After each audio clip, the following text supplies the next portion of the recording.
Ene müňýyllyklaryň göz başalayan medeniyet ýene parsatly atlanan barha köp adamdan söýgüsine munasip bolýan bu serine tanışdyrýyş dabarlary ýokary ruh bilen besenýär.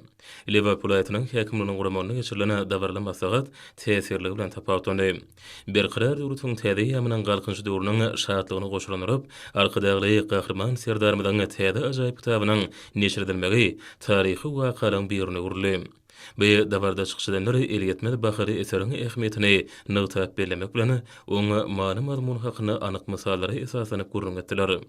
Ene o şäheriniň türkü dünýäsiniň medeni paýtagty diýip orandyran ýerinde bu kitabyň neşir edilmegi giň okuýjylar köpçüligi hemde dünýä jemgyýetçiligi üçin aýratyn wakadyr diýilip çykyşlarda bellendi. Bular barada aýtmaklaryna dabara gatnaşyjylar hormat prezident bilen täze kitabynyň ýokary ähmiýetini nygtadylar. Kitabyň her bir bölüminde, her bir babyny öwrenmäge degişli maglumatlaryň we wakalaryň bolmagy aýratyn bellenmäge degişdir. Ularda kitapda beýan edilen döwrüň wakalary, şol döwrüň ykdysady durmuşy, gadynlaryny beýmeçür uly ösüşleri täsirli beýan edilýär. Bu kitap garaşda da baky bir tarap döwretimiň bünýadynyň berkden tutulanyny, oňa geljeginiň nuranyny akly ýetirmäge de mümkinçilikleri diýär.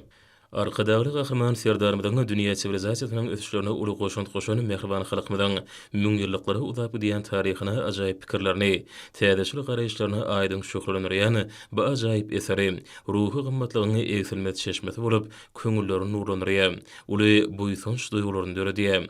Dabarda çykyşdanlara täze kitabyň çoň many mazmunlygy, çeperçiligi we täsirli bilen tapawutlanýanygy, onuň bahatyna ýetip bolmajak gymmatly golanma dogbarda aýtdylar.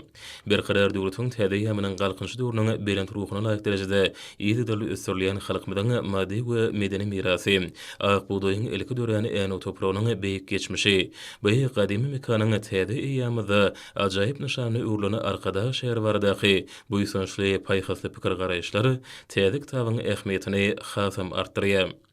Mehriban ýurdumyda baý taryhy geçmişi, milliligini saklap galan medeni mirasy bolan gadymy merkezden biri hasaplanýar. Pehim paýhas ummany, magtumly pragy şygar bilen geçýän ýerimizde, müňýylliklardan göz başalyp gaýdýan taryhymyzda, milli mirasymyzda söýgü duýgularynyň hemde düşünjeleriň sağlaşykly owazlanmagy uly many mazmuny eýdir.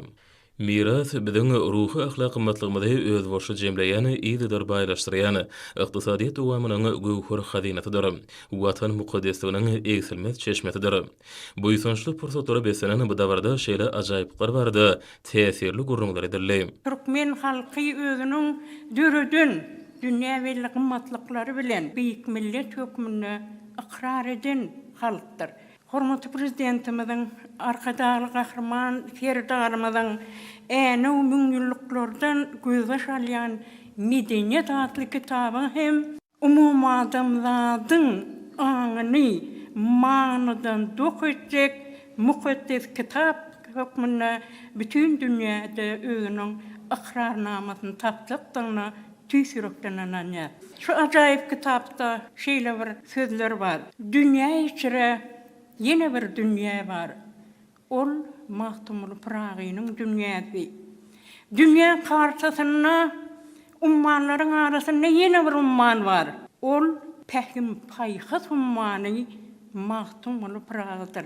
Eýse mahtumly praga şeýle ýokary derejede şuňaly beýik sözler bilen baha bermeklik bizim üçin, umumyň adamlar jemgyýeti üçin ullahan mertebedir. Hormatly prezidentimiň kitabyna gadymy ene medeniyeti, onun 1904-nji ýyly Amerikan alymy Rafael Pamperle tarapyndan açylan ilkinji ak buğdaýyň mekanygyny, şonuň bilen ilmi jemgyýetçi üçin juda ähmiýetli bolan hemem kitapdan agtarşy geljekde alymlaryň düýpli öwrenmegini talap edýän ene medeniyetiniň Mesopotamia, Şumerler bilen bagly ilkinji haty kerpiçe ýazan medeniýetiň huç göz başynyň enewden başlanýanyň hakynaky ilmi delili gurrunlary biz alymlar üçin hemme uly buýsanç hemem her birimiziň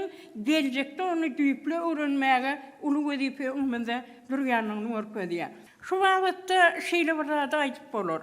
Edil peder ýolunu dowam etdirýän hormatly prezidentimizem bu mukaddes kitapda öwran Mahtumul Paragynyň görüjülüğine ýüzlenýär. Türkmen halkynyň akyllar şahyry Mahtumuluty henem äne uýaly gadym medeniýeti bolan halkyň adamzat medeniýetine beýik orny bardyr diýip şu kymmatly kitapda aýratyn bellenip betilýär. Hormatly prezidentimiz şu kitapda äne türki medeniýeti bilen baglanyş hakynda onuň üçin ören ähmiýetli pikirler öňe sürýär. Şeýle ajaýyp kitaby bize peşkeş beren.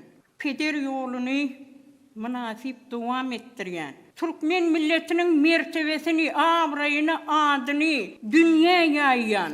Türkmeniň ruhuny öz şygyrlaryny nuskoluk derejede şöhlendiren pragyýaly akyllary mertebeleýän hormatly prezidentimiziň, arkadaly gahrman terdarymyzyň galam döwletiniň bereketli bolmagyny, şeýle eserleriň köp bolmagyny tüýs ýürekden arzu edýän. Şeýle ajaýyp zamanany, döwletli döwrany peşkeş beren, insaniýeti, parahatçylyga, durnukly ösüşe, howpsuz ýaşaýyş ugruna ägir tuly işleri amala aşyrýan hormatly prezidentimiz, arkadaly gahrman terdarymyzyň, Türkmenistanyň milli lider gahrman arkadamyzyň janlary sag bolsun, başlary belent bolsun, ýurt behwitli alyp barýan beýik işleri diňe rawanalygy beslensin.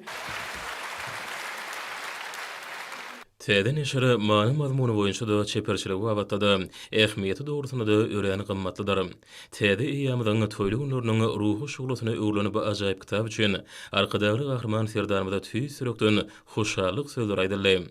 Dabarada welaýatyň medeniýet bolsun odusatlarynyň giň urunma çykyşlary ýaýbanlanyrly. Hoşagwada aýdymlarda ösýän, özgörýän, gülleýän, gulaçýan mehriban ýurdumyzyň agdybirligiň hemde jewsligiň, ruhy belentligiň hemde zähmet ýeňişleriniň nurany geljegiň wasp ýeterli. Tanıştırış dabrasyna hormatly prezident bilen ýüzlenme kabul edildi.